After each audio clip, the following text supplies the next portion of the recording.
What can be said about defensive chess? Learning how to defend against an opponent who has a better position is crucial. You must understand how to minimize the opponent's advantage and create counterplay opportunities. Do you have what it takes to defend a slightly worse position? Can you identify weaknesses and think strategically? Look beyond immediate material advantage. This is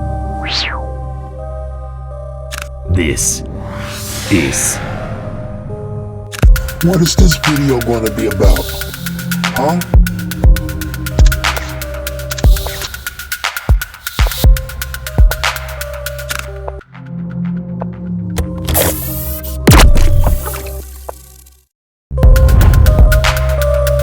From resilience to brilliance. In this first episode, From Resilience to Brilliance, White will demonstrate how to identify and exploit weaknesses. By chasing my bishop that was on g5, a weakness is created. g6. In this position, f3 is played.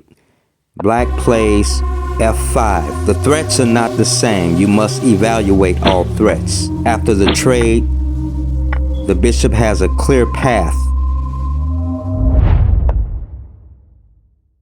Check. And now the e6 square is another tactical target for white.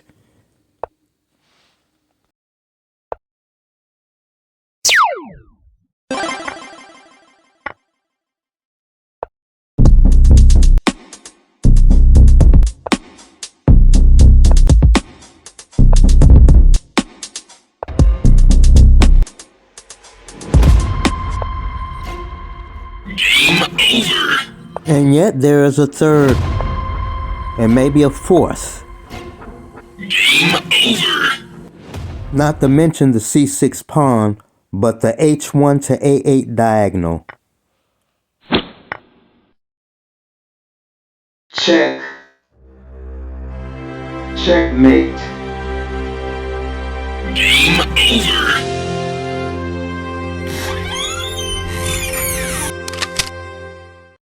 Here's another example.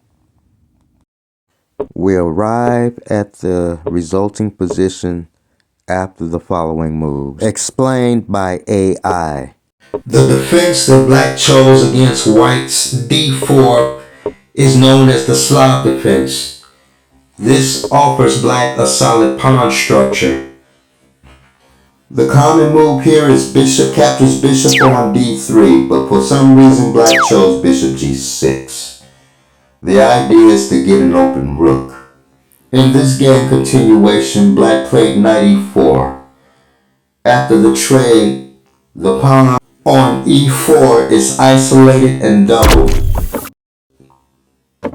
To compensate for this, the move played by black was pawn from f7 to f5.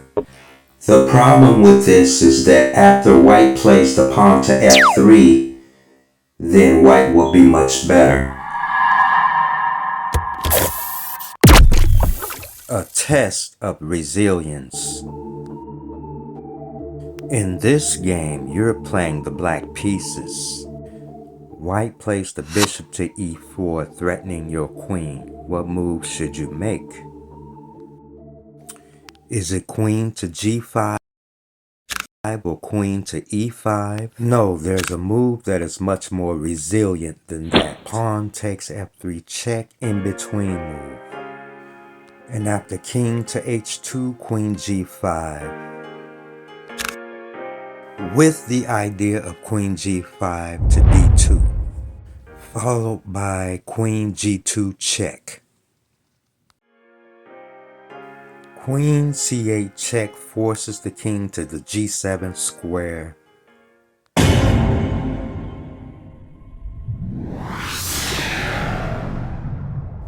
White picks up the knight on h3, and we pick up the knight on b5.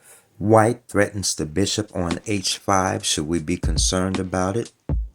No. Queen to e2 is the move to make in this position. The threat is queen g2, checkmate. And since white is tied down to the defense of the king, we can advance the pawn.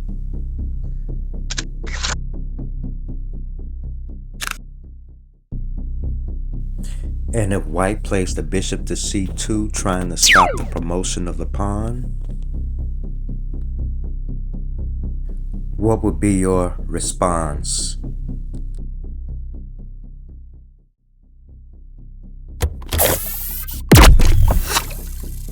Bishop to g6. This is called deflection. Bishop d1. The bishop is protected by the rook and the rook is held by the queen. Would you move to save your queen in this position? A test of your resilience. No. Pawn to h5. Game over. Bishop takes e2. F takes e2 with two adjacent pawns on the 7th rank. There's no way that black is going to lose this game. Game over.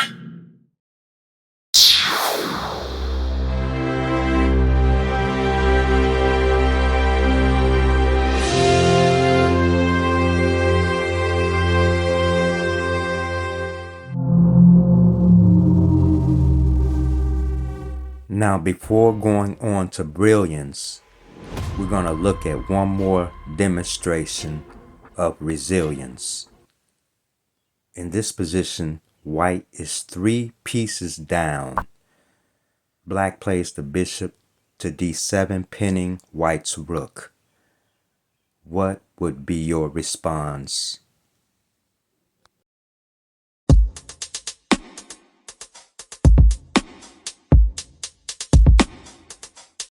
Queen to g2, sacrificing the queen. Game finisher. Rook captures. The correct recapture is pawn on h3, captures g2, check. The king has but only one safe square. King to g1. And white finishes the game with rook to h1, check, and the result is checkmate. And finally, to conclude this video, here's an example of Brilliance. Oh yeah? Come on, well let's see it.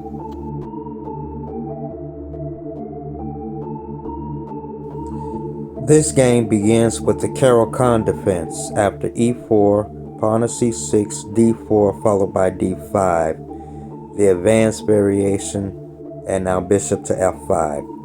After white plays bishop to d3, you captured, correct?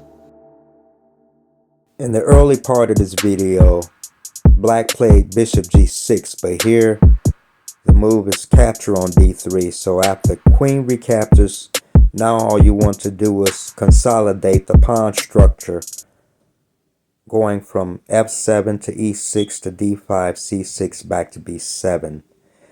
Now your pawns point in the direction of the queen side, therefore your counterplay is on the queen side. Playing for c5, this allows you to free your pieces and get your pieces developed to better squares.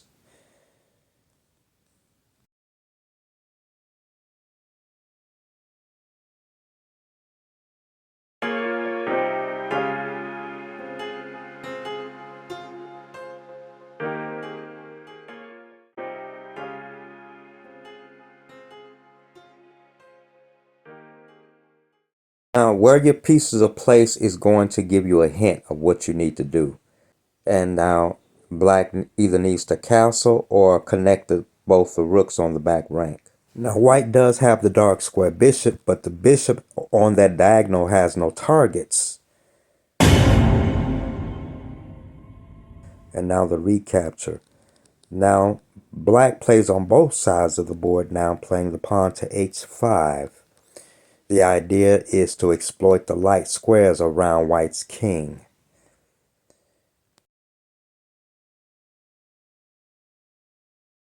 And the strategy here for black is to contest the a7 to g1 diagonal by placing the queen on b6, and black is also going to double the rooks on the c file. The c4 square is a beautiful post for the knight on a5.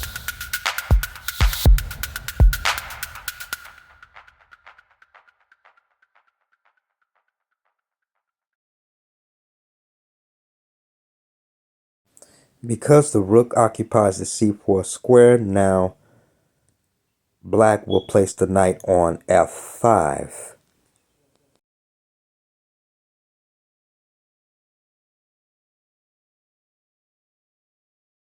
King g6, and now the door is closed.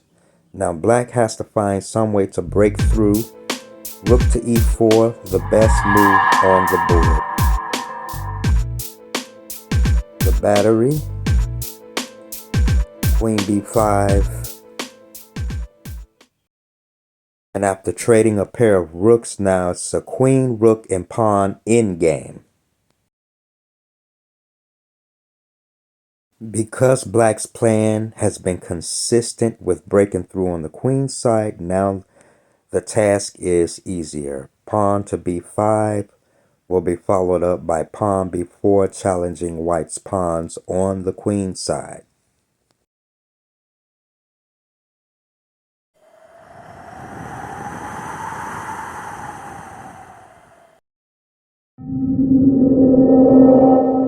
Also notice the pressure on white's pawns on d4 and f4, and the pawn on b2 is isolated.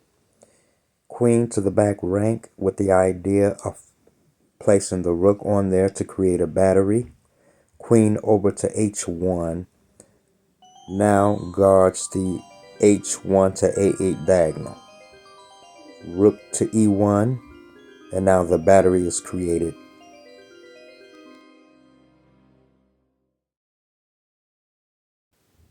Now the theme here for black is to wait until the opponent runs out of moves.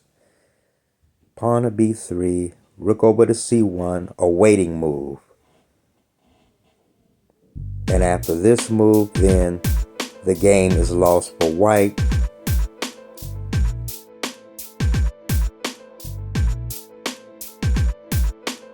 Queen to g2 is not playable. Rook g1 and the queen falls. h4. Rook check. Now this forces white to capture. So rook g1 forces. Queen captures g1. Recapture with check. Forces king over to f3. And black wins. Subscribe for more videos. That's all I have for now. Don't forget to like and stay tuned for part 2.